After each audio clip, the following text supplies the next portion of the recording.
Peut-être très rapidement, je vais introduire un petit peu le choix de la problématique ou de la question qu'on se pose ce soir.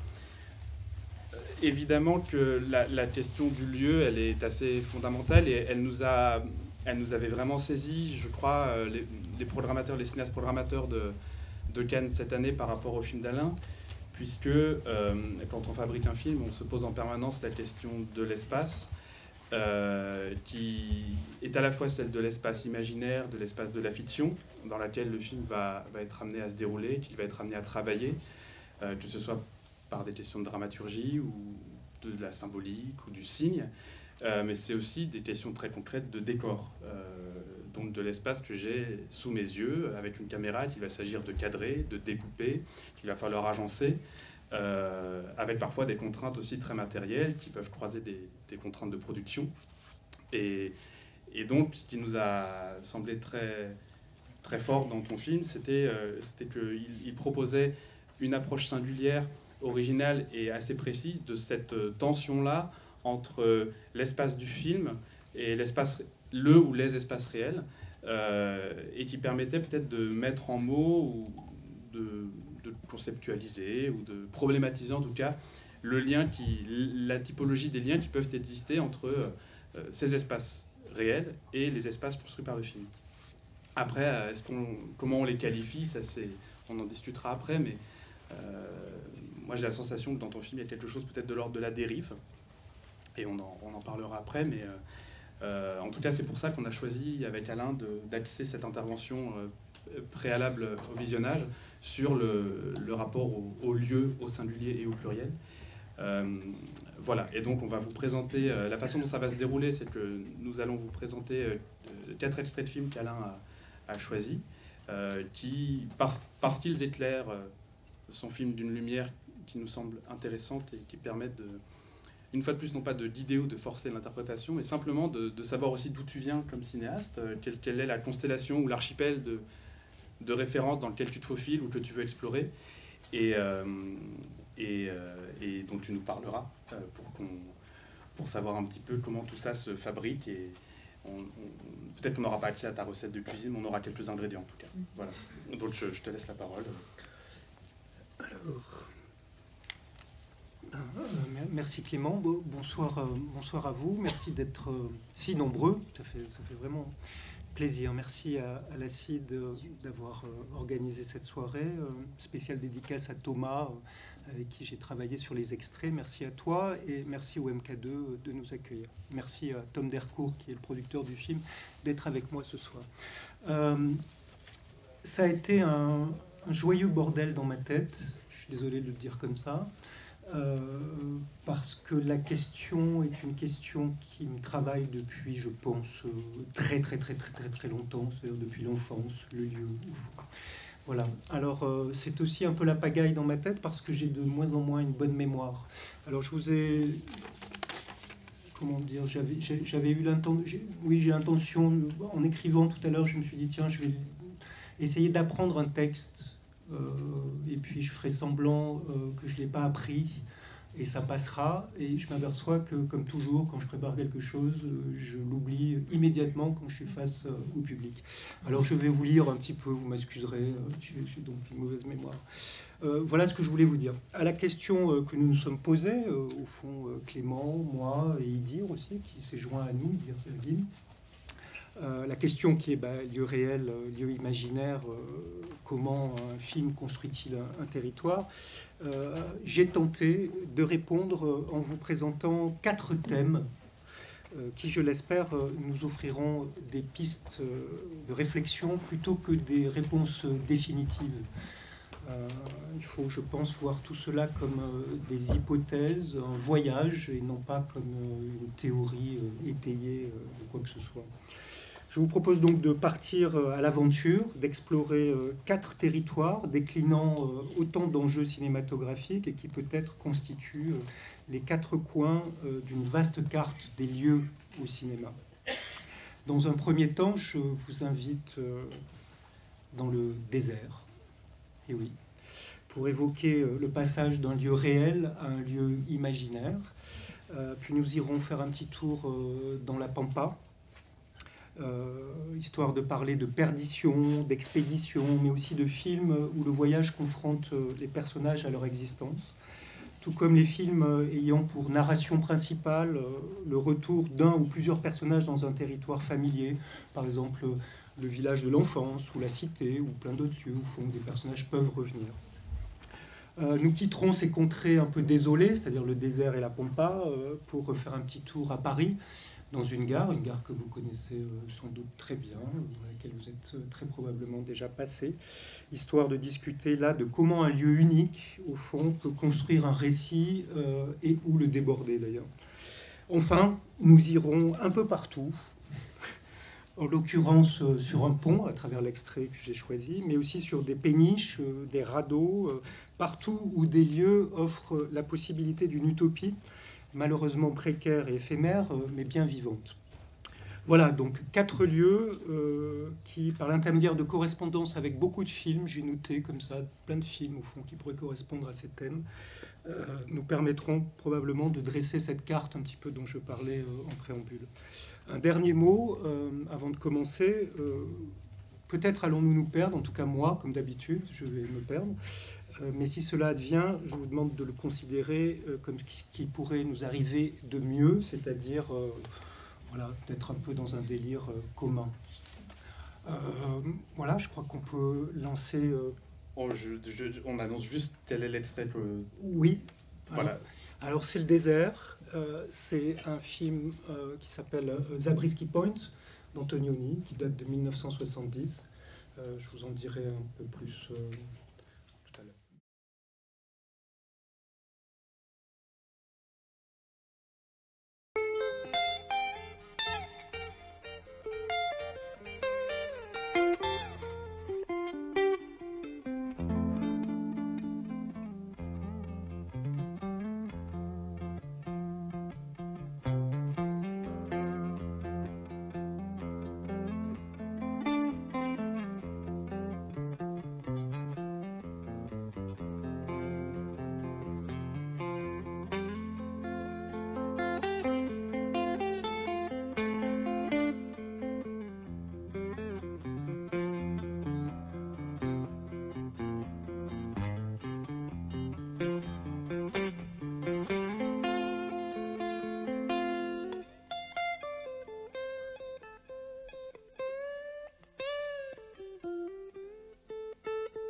Donc, Zabriskie Point, alors peut-être pour ceux qui ne connaîtraient pas, c'est l'histoire d'un garçon, celui qu'on voit assoupi à la fin de l'extrait, qui s'appelle Mark. C'est un activiste, mais un peu lointain, sur des campus américains en 1969. Suite on pourrait dire, au décès d'un policier, il décide de voler un avion et de prendre le large d'un campus. Et là, il va faire la rencontre de la jeune femme que vous avez vue à la toute fin, qui s'appelle Daria. Et ils vont se rencontrer dans le désert, à un endroit qui s'appelle Zabriskie Point, dans la vallée de la mort. Et ils vont faire une rencontre amoureuse, une très belle rencontre amoureuse. Cette rencontre amoureuse va les amener à s'aimer, comme vous venez de le voir. Et ce qui me touche beaucoup dans cet extrait, à un moment donné, c'est que, alors qu'ils sont en train de faire l'amour, tout d'un coup, d'autres corps se mêlent à leur ronde amoureuse. Au départ, un couple, puis un autre couple, puis un couple de 3 personnes, encore un autre couple, encore un autre couple. On ne comprend pas très bien, au fond, ce qui se passe. Et petit à petit, ce que je trouve très touchant et magnifique, en fin de compte, et qui me fait passer du lieu réel, c'est-à-dire le désert, au lieu imaginaire, c'est le regard de Daria, que vous avez vu à la toute fin. Elle regarde le désert. Là, tout d'un coup, Antonioni nous montre un champ qui est vide, le désert, vide, il n'y a plus de corps, il n'y a plus rien. Donc on comprend qu'en fin de compte, c'est peut-être une hallucination, peut-être un espace mental, peut-être un désir, en fin de compte. Elle a vu, au fond, ce qui est peut-être l'objet même du film, c'est-à-dire réveiller une sorte de rêve hippie, au fond. Il faut le recontextualiser. Le film date de 1969, enfin il a été tourné en 1969 et distribué en 1970. Et là, tout d'un coup, il y a cette appétence, au fond, pour le collectif, pour le groupe, qu'on retrouve dans le regard de Daria. Et ce même regard, d'ailleurs, va donner lieu à une séquence légendaire, célèbre. C'est la toute fin du film, Zabriskie Point, puisque dans Daria se retrouve confrontée à un employeur qui a une maison tout à fait inouïe, ultra moderne, hyper high-tech, en plein désert, et il veut construire dans le désert une sorte comment on pourrait dire, de parc, d'attraction monumentale, comme ça. Et elle vient de perdre Marc, qui finalement se fait tuer par la police. Et elle s'en va de cette maison. Et dans le même regard, qui est à peu près celui que vous venez de voir, elle imagine l'explosion de la maison. Bon, voilà, je ne sais pas si pour ceux qui connaissent Zabriskie Point, pour ceux qui ne connaissent pas, je vous encourage vivement à regarder cette fin, enfin la totalité du film même, j'ai envie de dire, parce qu'on retrouve la même énergie dans son regard. C'est-à-dire qu'elle va projeter quelque chose qui est une explosion qui dure à peu près 8 minutes. La maison explose.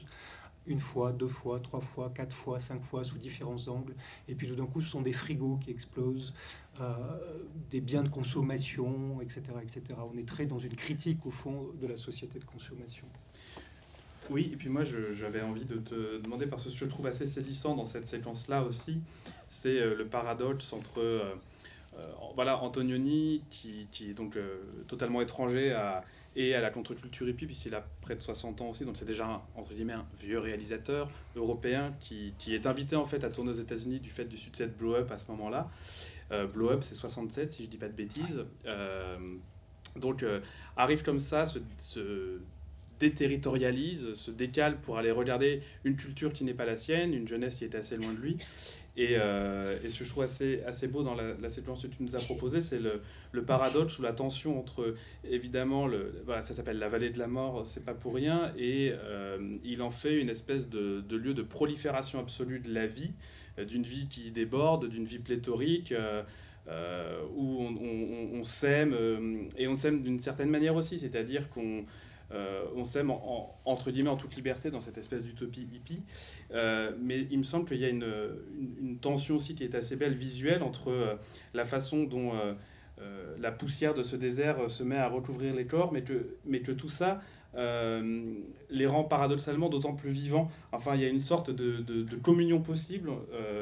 J'ai l'impression que c'est comme s'il arrivait à matérialiser paradoxalement une des parts de ce mouvement de la contre-culture qui était dans un désir de retour vers une nature, de retour vers une forme de simplicité, qui passe ici par la façon dont la poussière va petit à petit recouvrir les corps, et qui pourrait, on a l'impression que ça pourrait en faire des... Moi, à chaque fois que je vois cette séquence, par exemple, je pense à Pompéi.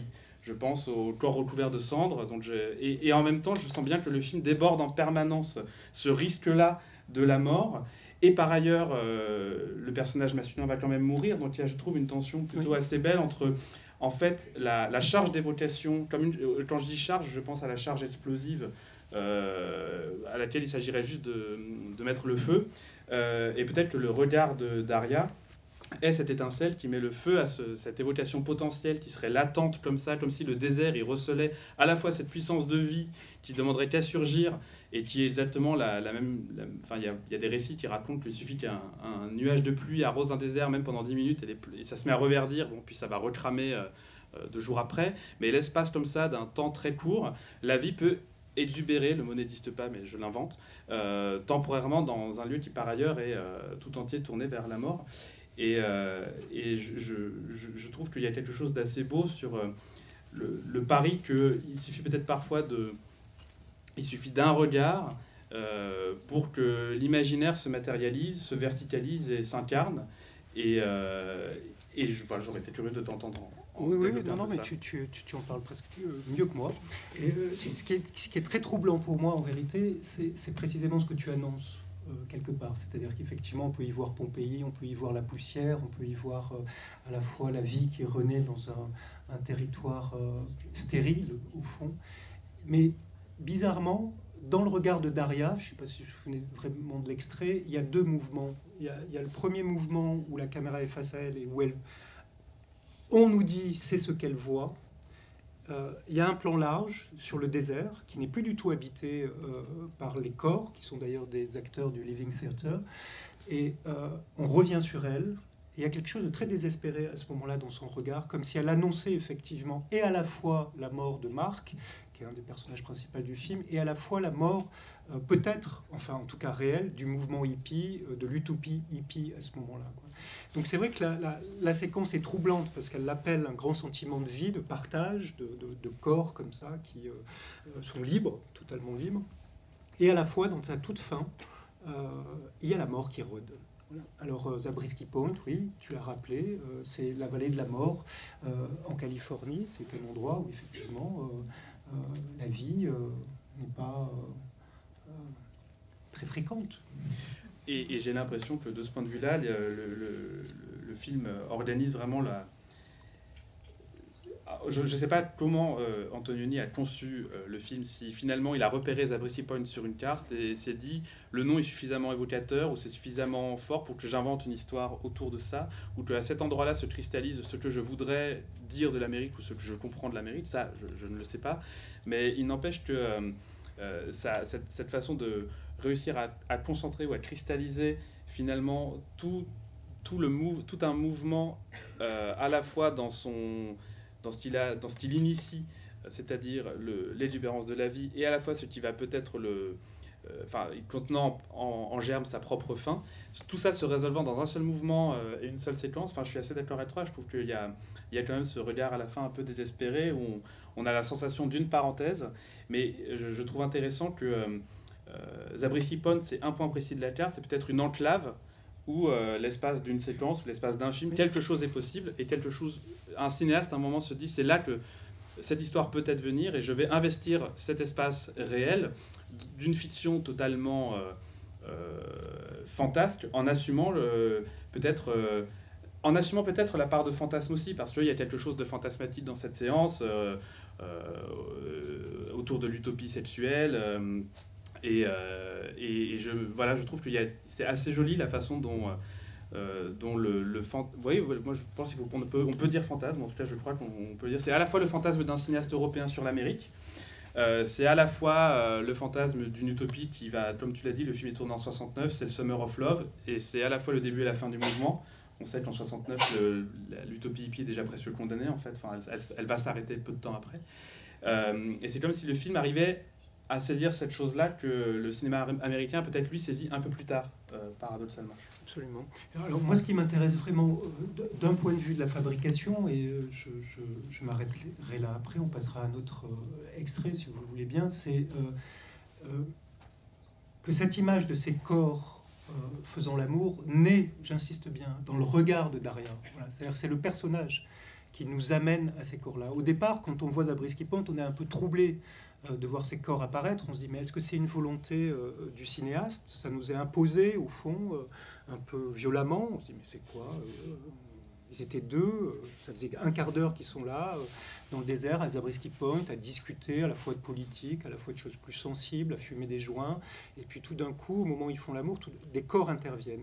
Alors, encore une fois, j'insiste, c'est le regard vraiment des personnages. C'est le personnage qui nous amène à croire à ce mélange des corps. Et c'est pour moi très très important de faire la différence entre un réalisateur qui imposerait son regard et un réalisateur qui passerait par le regard des spectateurs, des acteurs, des personnages plutôt, pour nous amener là où il veut nous amener. Et j'insiste encore une fois sur la fin du film, qui pourrait être très imposée, et qui ne l'est pas, parce que tout se passe dans le regard de Daria.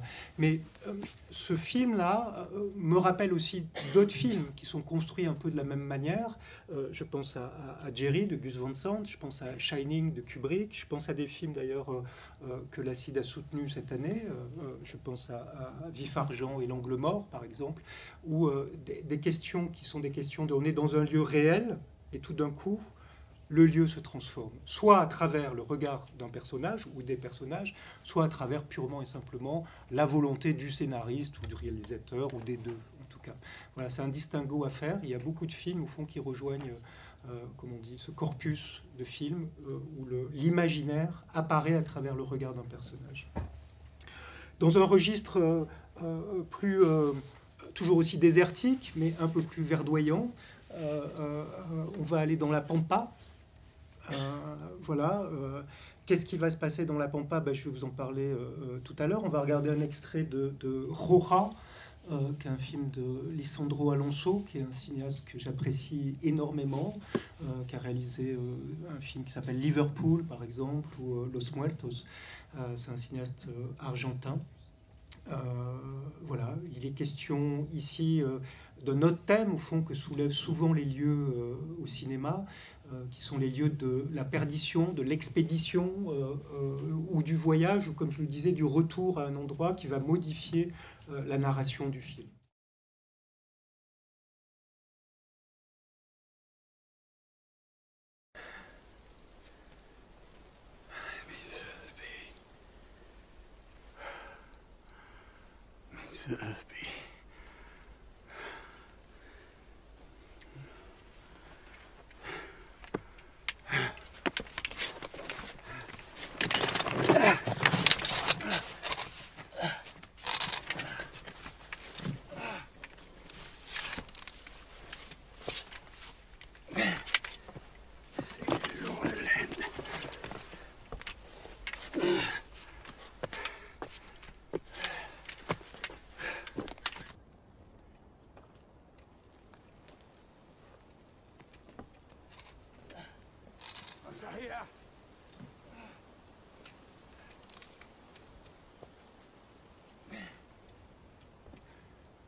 Ceux qui n'auraient pas vu Rora, je vous le résume, rapidement. C'est Viggo Mortensen, que vous venez de voir, qui s'installe en Patagonie avec sa fille de 15 ans. Un jour, sa fille de 15 ans, elle s'enfuit avec un soldat. Le film est l'histoire de la quête désespérée de cet homme pour retrouver sa fille. C'est une sorte de prisonnière du désert, au fond, de John Ford, mais en Patagonie, quelque part. Le film est, j'ai envie de dire, le suivi de Viggo Mortensen dans sa quête, dans la Pampa, seul, confronté aux éléments, et à un chien.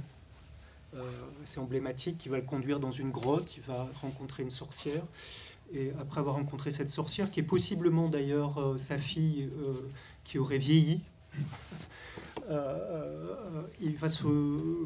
le film se retrouve en Norvège, au Danemark, aujourd'hui et maintenant. Donc c'est un espace, Rora, un espace qui est celui de la Pampa, mais aussi un espace-temps, en fin de compte, et c'est ce qui est très troublant dans ce film. À l'inverse du film d'Antonioni, ce qui m'intéresse ici, c'est que c'est 3 plans, en vérité. J'ai envie de dire 3 pauvres petits plans.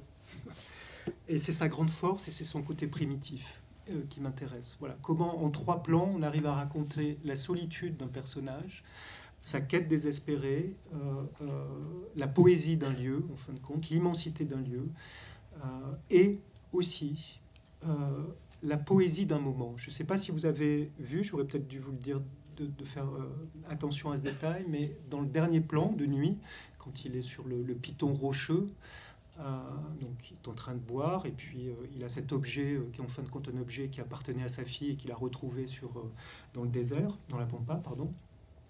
Il s'allonge, la musique commence, et le plan est cadré, un petit peu en contre-plongée, de manière à nous laisser entrevoir le ciel, les étoiles, au fond. Et au fur et à mesure que le plan se déroule, le ciel s'obscurcit totalement. Les nuages, d'une manière très artificielle, hein, d'ailleurs, je pense que c'est vraiment quelque chose qui est fait en post-production, devient noir et gris. À partir de ce moment-là, d'ailleurs, le film va basculer dans un registre un peu plus sombre, ou en tout cas beaucoup plus désespéré.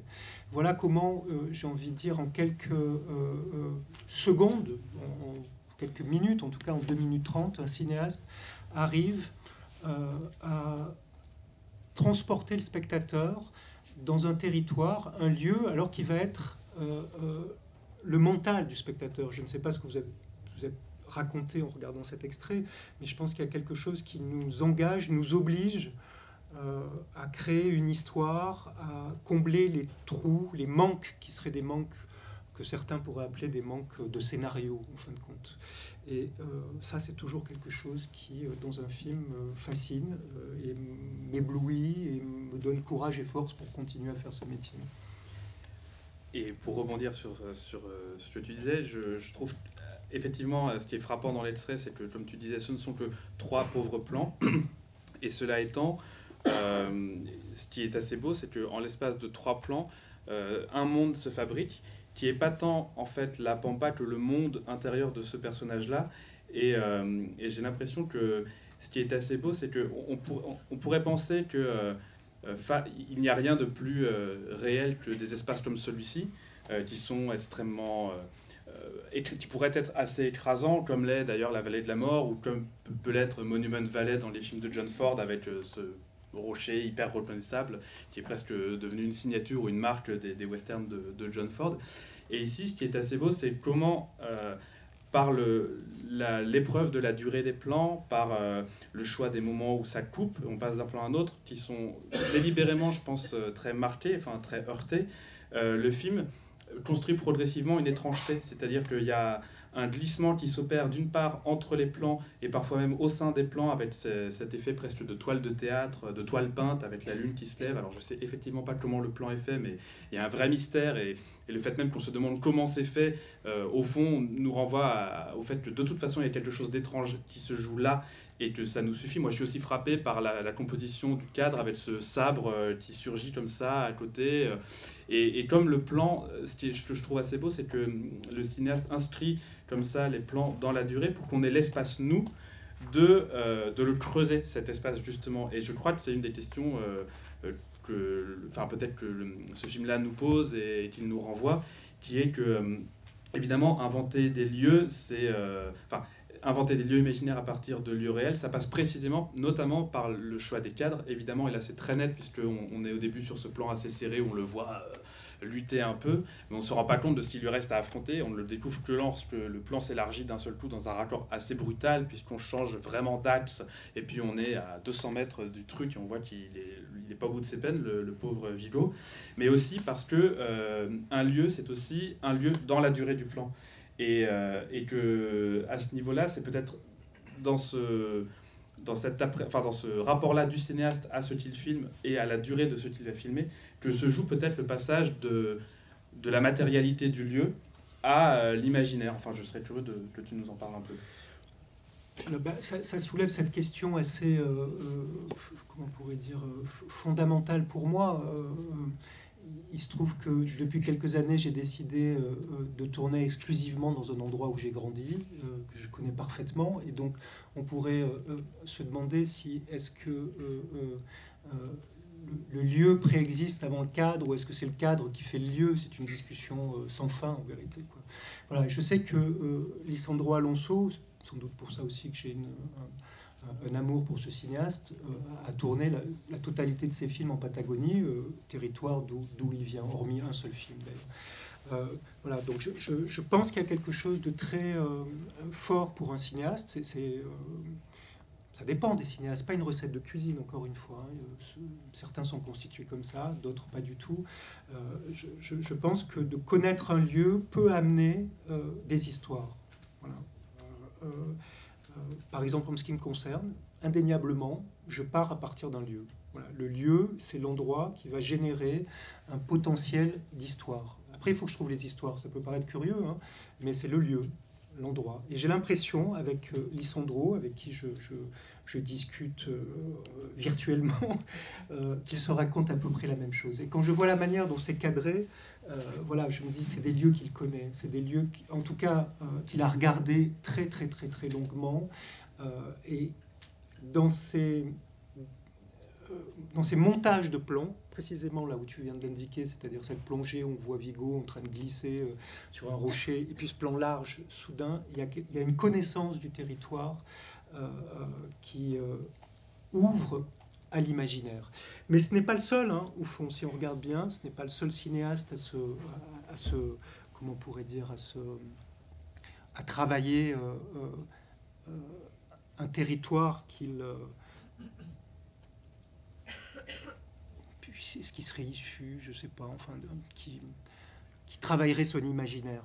J'ai fait une petite liste, par exemple, de ces cinéastes qui, à un moment donné, vous allez me dire, ben non, c'est pas vrai, parce que, par exemple, Werner Herzog, il est pas né en Amazonie, mais si, pour moi, par exemple, Aguirre ou La colère des dieux, qui est un film sur le lieu, sur un fleuve, au fond, sur un personnage qui descend un fleuve, sur une expédition qui échoue, ça part, à mon avis, je pense, dans la tête d'Herzog, d'un lieu.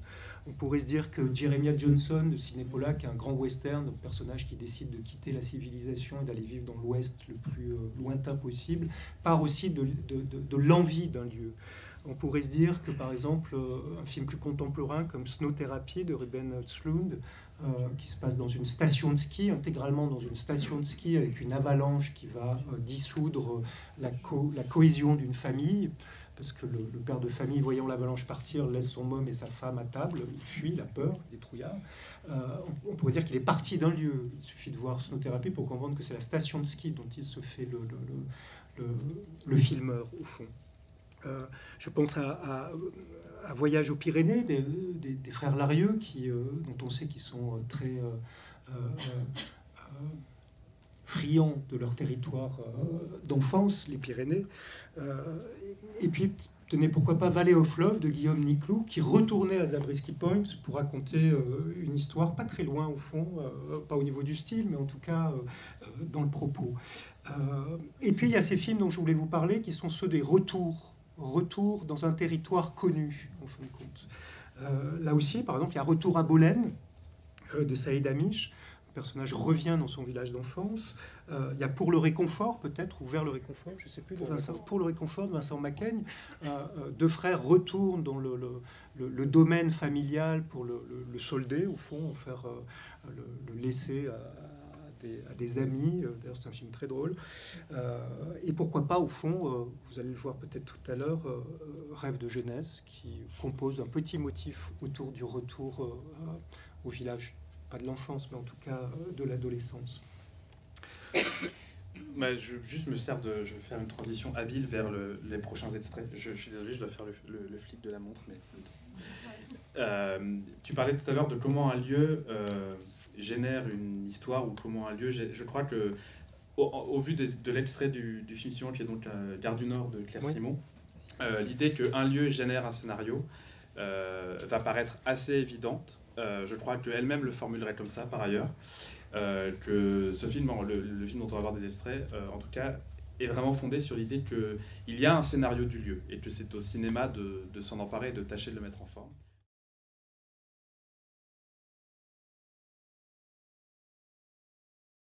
Je fais ma thèse ici. Ici, Gare du Nord. Une thèse de doctorat? Ouais, je fais les enquêtes pour me financer, en fait. Pourquoi vous n'avez pas une bourse ou une allocation de thèse? Non, j'ai pas de piston. C'est pas une question de piston. Ah ouais? C'est nouveau, alors ça vient de sortir.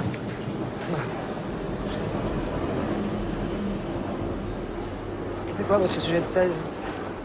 C'est la gare? C'est la SNCF? Non, c'est pas la SNCF. C'est... Bah ici, on est nulle part. Et en même temps, c'est comme une place de village. Et si ici c'était un village, bah ce serait le monde. Regardez, Tan. Là, c'est le magasin de son oncle. Il travaille ici le matin et puis l'après-midi, en fait, il vend des œuvres d'artistes contemporains vietnamiens sur Internet. Il est diplômé en sciences politiques et économie internationale. Incroyable. Bon, allez, je file. Au revoir. Moi aussi, je m'en vais. Demain, je serai ici à quelle heure? À 10h, tu seras là? Je sais pas encore. Ah si, allez, à 10h. On se dit au magasin là, de chaussures, de baskets. C'est le cas. Ouais. Ouais. D'accord. À demain. Au revoir.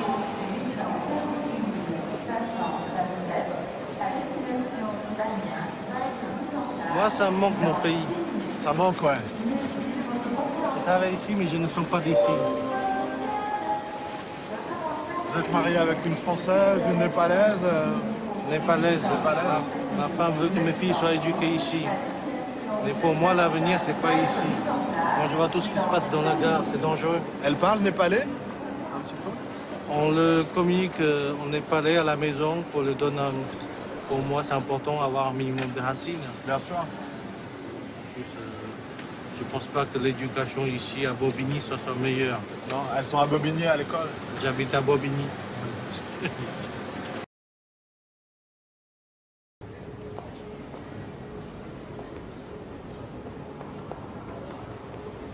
Ici, c'est la chambre du RERE. Les jeunes viennent ici pour faire l'amour. Pour l'amour? Ouais. Ils disent, ici, on baise, mec facile avec fille facile. Je trouve ça beau. Je crois, ouais. Facile, c'est facile. On s'aime, mais ça compte pas. Mais on s'aime.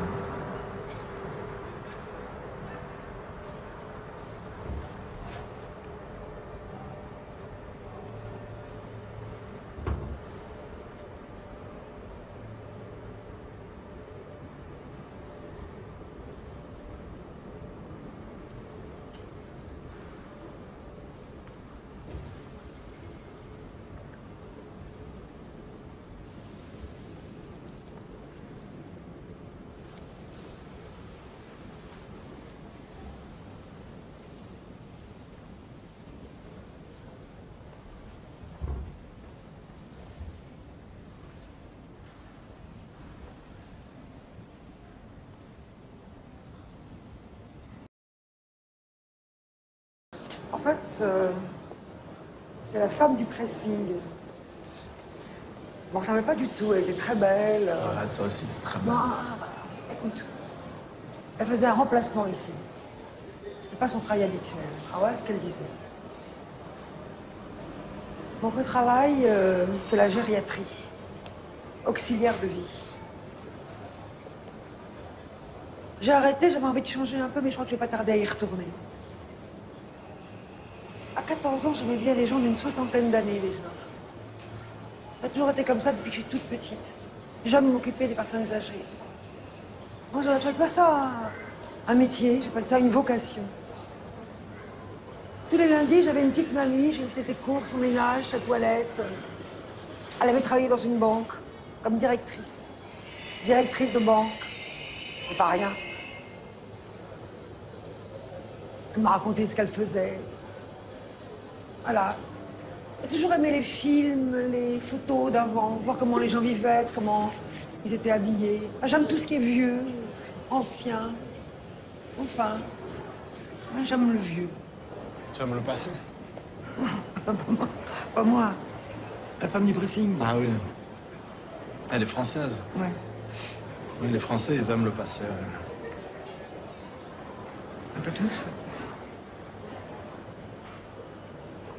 Par exemple, moi, je t'aime.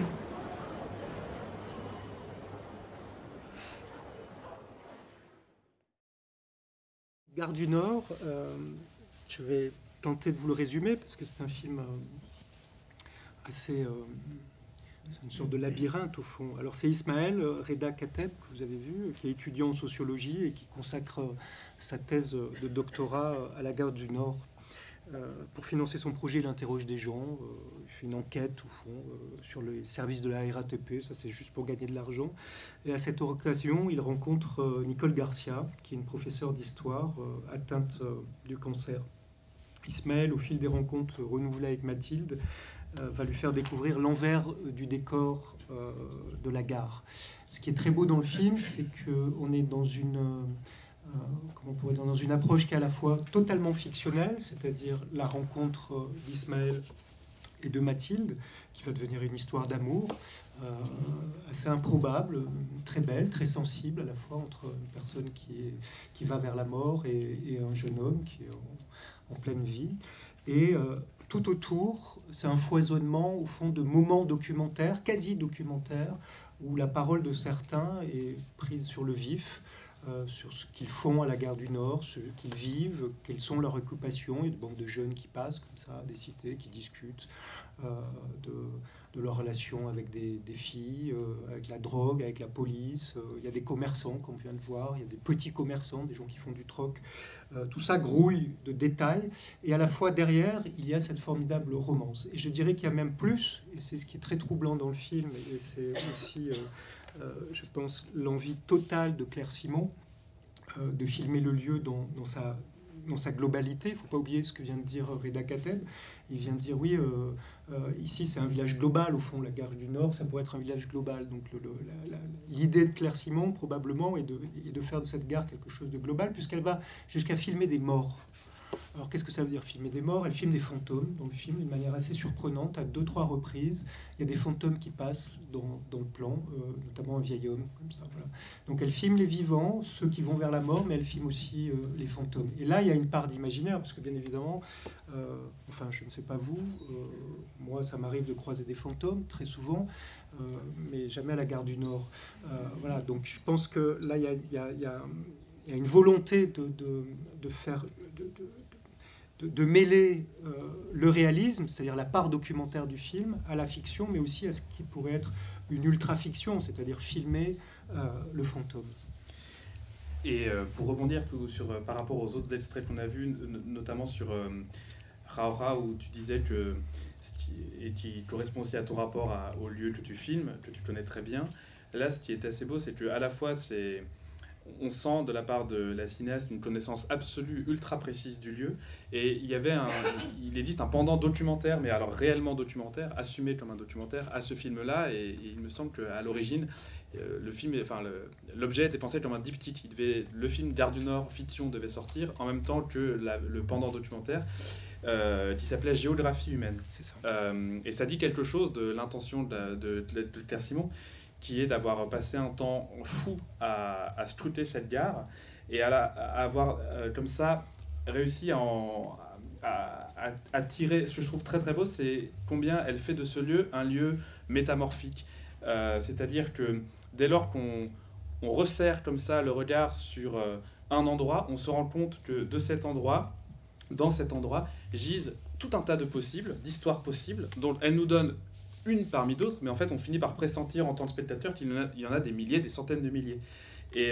Mais ça se matérialise aussi dans la fiction. Je pense à ce plan où Nicole Garcia, et c'est pas anodin qu'elle choisisse deux acteurs reconnus comme des acteurs de fiction, qui sont en train de jouer un rôle, même si c'est très clair aussi qu'il y en a un des deux, peut-être les deux d'ailleurs, je ne sais pas, qui est le passeur de Claire Simon. Tu parlais aussi tout à l'heure du regard de Daria dans le film Antony, comme peut-être le relais du regard d'Antonioni.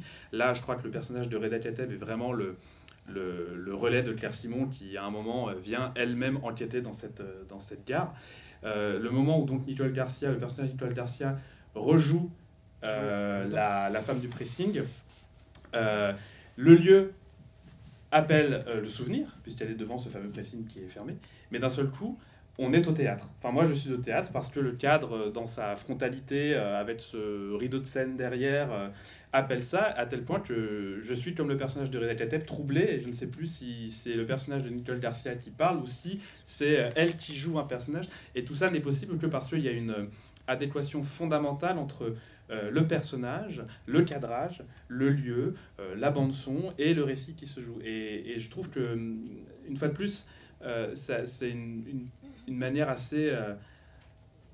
Et par ailleurs, c'est follement romanesque. Enfin, ça aurait pu s'appeler Roman de gare, ce film, parce que l'histoire, cette histoire d'amour, elle joue sur des codes, en fait, où on passe sans cesse, on oscille sans cesse d'une sensation de documentaire, avec les codes du documentaire, une caméra au cadrage plus, je dirais, entre guillemets, hasardeux, ou plus en recherche, en tout cas, à des mouvements beaucoup plus travaillés, avec ce truc qui est presque hollywoodien, du baiser vers la chambre du RERE, qui joue avec notre propre désir de spectateur de voir cette histoire et ce baiser advenir, avec un léger zoom avant qui est très très romanesque.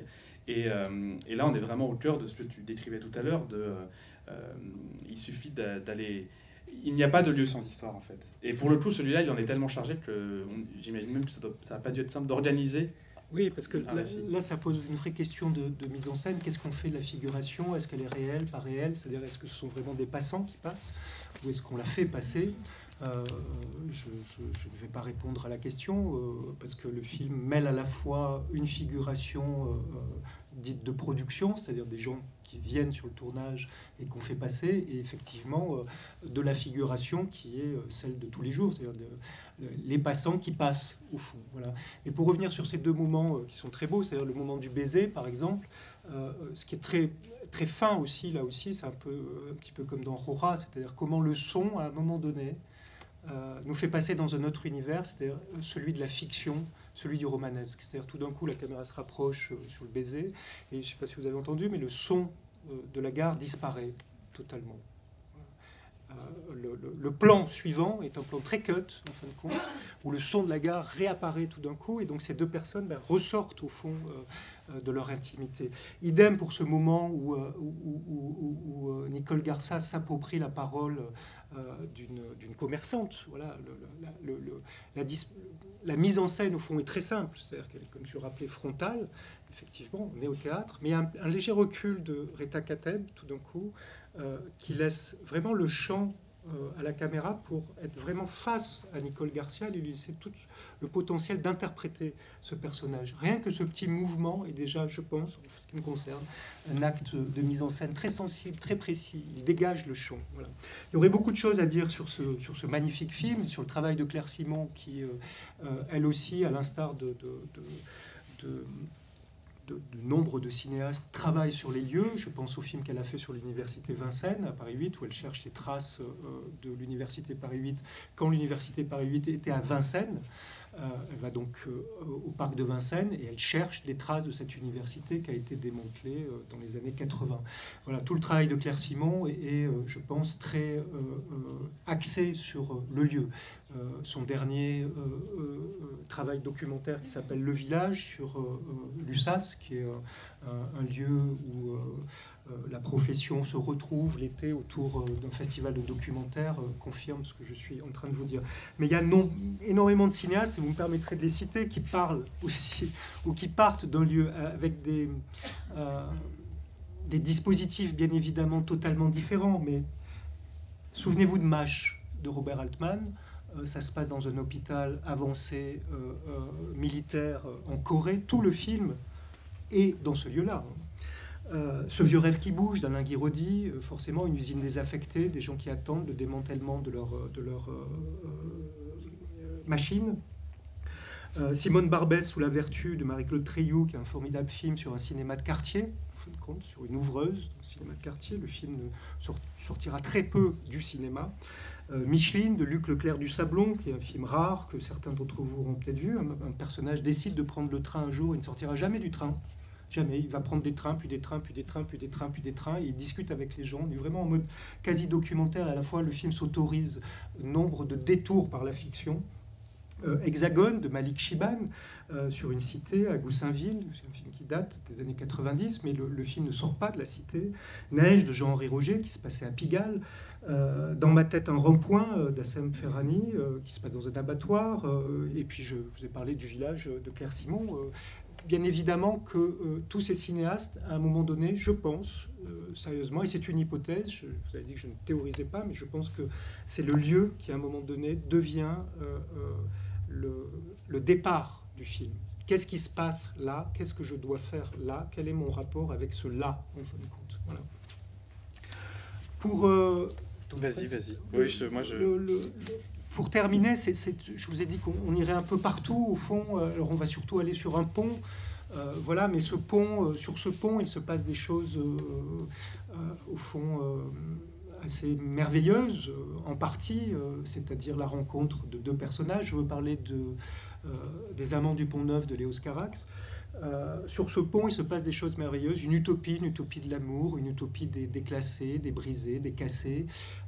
Et nombre de films, au fond, ont essayé d'inventer dans des lieux des possibles de ce type-là. Je pense à La Talente de Jean Vigo, mais je pense aussi à un très beau film que j'ai découvert grâce à la CID et à notre rencontre avec Clément, qui est ton film, sur un radeau.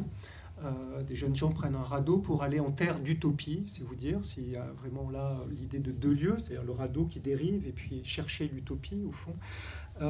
Il y a Stalker d'Andrei Tarkovsky, il y a Les Merveilles d'Alice Rohrwacher, Les Lumières de la Ville de Chaplin, tous ces lieux qui à un moment donné composent une utopie, un champ des possibles. Voilà, ce sont des choses qui me touche énormément. Vous verrez qu'il y a peut-être un lien avec ce que je suis en train de vous dire et Rêve de jeunesse, c'est-à-dire que oui, là vous allez voir un film sur un pont, mais il y a aussi des films sur des péniches, je disais, des radeaux, mais aussi des films quelquefois sur des cabanes. Ça, c'est en lien avec Rêve de jeunesse. Donc je vous propose de découvrir ce film assez étrange, Les Amants de Pont-Neuf, en ce sens où tout est artificiel. Il y a un excès peut-être d'artificiel.